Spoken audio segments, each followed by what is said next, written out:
Congressman, I want to start with the big 1.9 trillion pound elephant in the room, as El Presidente Biden was saying today that, what would you have me cut? What would you have me cut in my $1.9 trillion? We're giving $50 billion in crumbs to small businesses around the nation. Why should we cut anything? Well, especially you got $470 million goes to the National Endowment for the Arts, National Endowment for Humanities, and libraries. And that's really important because it's COVID-related. There's no doubt that it's COVID-related. And what about all the pension bailouts, Congressman Andy Biggs, as well, for some of the bigger cities, too? I think we can cut that. Yeah, I mean, the blue state bailouts probably total about $850 billion. Wow. And what's beautiful about this whole thing is there's still over $1 trillion that has not been allocated that's supposed to go to everything from, well, it was a larded up bill, too, but I mean, small businesses were supposed to get additional help, et cetera. But here, never forget the part of this, because this is COVID related too, is the $15 an hour minimum wage bill. That's really important. Why not just make it $150 or $1,500 an hour? I mean, why don't we make everyone a millionaire? Why don't we just do that? Oh, okay. Well, let's start there. Let's maybe How about start a special with talk show host exemption. Yes. Yeah. Can we be? We'll be experiments. We'll go first. Yeah, we'll be the pilot program. We're totally okay with this. Well, that works out because when you're a millionaire under this new program, a loaf of bread will cost about $10,000. It's great. It's great. Worth it. I'll say I could be a millionaire. Well, Rob could say he's going to be a millionaire, but he'd have to say it under 4 masks, as we are watching right before our eyes. The CDC, the National Institute of Health, and the like, just flip-flopping on every different type of mask, how long we're going to wear a mask, how many masks do we need to wear. I think we've all just gone into mask fatigue instead of settling into masks and accepting it as a new part of life. No, that's exactly right. But it does bring up something, though, important that you're tying into, Congressman, is that, we just had spring training tickets sell out in 24 hours. Granted, there's only 20% of tickets available, but there is this hunger. I've been out a couple of times recently. I've seen a lot more cars in parking lots, more people in restaurants, where some of us have moved on, saying, we gave you a year of our lives. It's time to get back out there. Oh, no, that's exactly right. I mean, people have had it up to their chin with masks, with face masks. I mean, they can't take it anymore. And the lockdowns and the people you've put out of work and the mental health issues that you've exacerbated, and not to mention the physical health issues. People get stressed out, and disease originates from stress. There is so much bad, and we're still waiting for that 2 weeks flattening of the curve thing to end. And when you get Dr. Fauci, who listens to this guy? He just said, I'll probably wear a mask in 2022.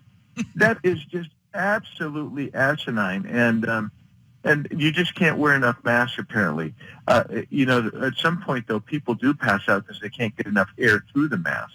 It's true. It's nuts. They've been inconsistent. They claim to be following the science. Whose science? Whose science? There is ample studies saying lockdowns don't work. There's ample studies that say masks have minimal effect at all. And you know what? They all have other problems that are inherent with them. And like 9 or 10 million people out of work, that doesn't cause any stress in the country, does it? Right. So this is a moving of the goalpost, really. Let's say everybody settled in and said 2022, fine. Okay, we'll wear masks through 2021, whatever. And on January 1st, 2022, we're done with these things. Even if we settle down, settled into that, there's no indication, the way they have operated in the last year, that wouldn't tell us they're going to move the goalpost to 2024, 2025, and the like. Oh, no. Yeah, absolutely. This is not just moving the goalposts. The goalposts they're on the back of a semi truck, and they left the building months ago, and you can't even see them because there is no rationality for what they're doing. And they'll say, okay, things are calming down, they're great, and then they won't release us. They won't make us free. I think it really lends itself to the argument that this has largely been done to control us. To see how acquiescent we will be, how compliant we will be to authoritarianism. I know people people on the left and even some of my Republican friends think I'm nuts for saying that. But I really believe it. I look at it and I say, the science is pretty clear on this. I mean, there's literally dozens and dozens and hundreds of articles talking about masks. There's dozens of articles, and I'm talking about medical journals and scientific articles that talk about lockdowns. And you know what? They don't care about that. I mean, Fauci had it right the first time when he said, the last thing you need to do in an epidemic is wear a mask. Remember when he said that? A year ago. Just a year ago. That's the last thing you should be doing, he says.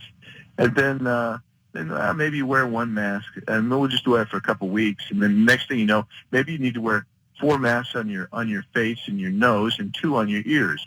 That's kind of where Fauci has gone on this thing. And it's really tragic. It really is tragic. But it shows that Americans are law-abiding people. But you know what? We've acquiesced and given up some of our liberty.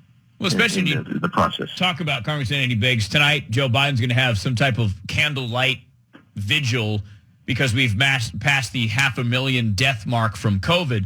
And I look at that as the real tragedy. You just mentioned the tragedy because here he is exploiting people who have died from this illness or with this illness to make it look like he's in charge. That's the part to me about politics that's so frustrating is the willingness to politicize death. Yeah, no, it's to me it's disgusting.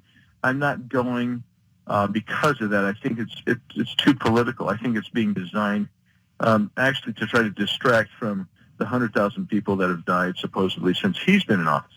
And if you're going to start pointing fingers, then I guess that's a fair thing to do. But for me, I look at it and say it has been tragic, the number of people who died. But it has also been tragic that we don't have accurate numbers anywhere. Mm-hmm. We really don't have accurate numbers anywhere. And why is that? It's because people, we gave false incentives. Congress did that. The body, I voted no to this, but one of the reasons I voted no is they were going to give additional money if somebody was coded as a COVID patient to hospitals. Well, guess what? Everybody's now coded as a COVID patient. Nobody's getting the flu, but they all get COVID. I can tell you that. And they get more money. And that's part of the problem. It's part of the problem. Congressman Andy Biggs, tell us a little bit about this path to citizenship that Joe Biden is proposing. What does that really look like when somebody says 8 years path to citizenship? And who is that really for? Well, the old number was 11 million, and the low number really that I hear now is 14.5 million, and probably closer to 20 to 25 million people. That's anybody that's been here illegally. We're not even sure what the conditions have to be, but they're going to give them a pathway to citizenship, which means they immediately get legal status, and then they will be citizens within 8 years. That means they're going to be voting. That means you're going to allow millions of people in to vote, and these people are all going to be let in ahead of the millions of people who are trying to do it the right way. They're getting in line. They're waiting. They've applied. They're doing everything that they're supposed to do. And not only that, but this administration is trying to get a hold of the people that we've deported for one reason or another and try to bring them back under that same amnesty. So that's what's going on here.